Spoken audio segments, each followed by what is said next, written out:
Close to nature is close to your world. Myron Homes, Cherubic Farms at Chevilla, 7799949104. Hi, welcome to I Dream. అత్యాశకు పోతే దురాశే ఎదురవుతుందని పెద్దోళ్ళు ఊరికే అనలేదు. మరి ఇక్కడ ఒక వ్యక్తి 20 రూపాయల కోసం కక్కుర్తి పడ్డాడు. దాంతో అసలుకే మోసం వచ్చింది. ఫలితంగా భారీ మూల్యం చెల్లించుకున్నాడు ఆ వ్యక్తి. 1 కాదు 2 కాదు, ఏకంగా 10 లక్షలు పోగొట్టుకున్నాడు. ఏంటి ఆశ్చర్యపోతున్నారా? మీరు విన్నది నిజమే. 20 రూపాయల కోసం పోతే 10 లక్షలు పోవడం ఏంటి అనుకుంటున్నారా? అయితే ఇంకెందుకు ఆలస్యం, ఈ స్టోరీ చూసేయండి.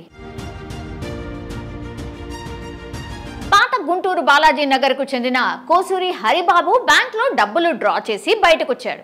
అయితే అప్పటికే కాచు కూర్చున్న దొంగలు చిన్న ట్రిక్తో హరిబాబు నుంచి డబ్బులు దోచుకెళ్లారు. హరిబాబు ఎంఎన్ ఎక్స్పోర్ట్ కంపెనీలో 3 ఏళ్ల నుంచి గుమస్తాగా పనిచేస్తున్నారు. శుక్రవారం ఉదయం ఆయన లక్ష్మీపురంలోని హెచ్డిఎఫ్సి బ్యాంక్లో 10 లక్షలు డ్రా చేశాడు. బ్యాంక్ నుంచి బయటకొచ్చి డబ్బులున్న బ్యాగ్ను బైక్ హ్యాండిల్కి తగిలించాడు.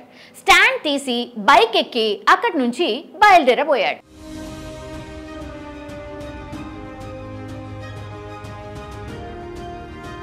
ఇక డబ్బు సంచితో వెళ్లబోతున్న హరిబాబుకు ఊహించని షాక్ తగిలింది.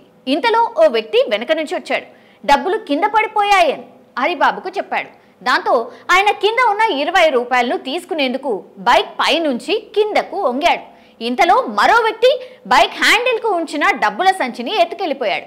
అప్పటికే మరొక వ్యక్తి వాహనం స్టార్ట్ చేసి సిద్ధంగా ఉన్నాడు.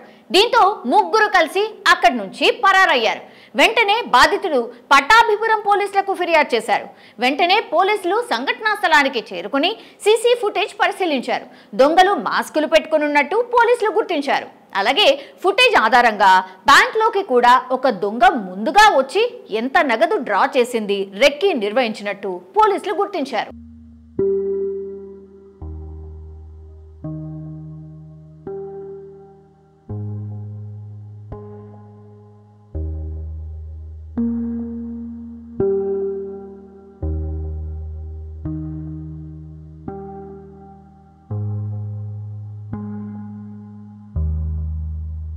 ఇక సినీ స్టైల్లో ముగ్గురు వ్యక్తులు ముందుగానే ప్లాన్ చేసుకుని బ్యాంక్ దగ్గర రెక్కి చేశారు. ఓ వ్యక్తి బ్యాంక్లోకి వెళ్లి హరిబాబు డబ్బులు డ్రా చేస్తున్న విషయాన్ని గమనించాడు. అతడు డబ్బులు డ్రా చేసి బయటికి రాగానే ప్లాన్ అమలు చేశారు. గతంలో కూడా ఇదే తరహాలో దోపిడీ జరిగినట్టు పోలీసులు భావిస్తున్నారు. తమిళనాడుకు చెందిన గ్యాంగ్ ఈ తరహాలో చోరీలు చేస్తున్నట్టు చెప్తున్నారు. ఇక నిందితుల కోసం పోలీసులు గాలింపు చేపట్టారు.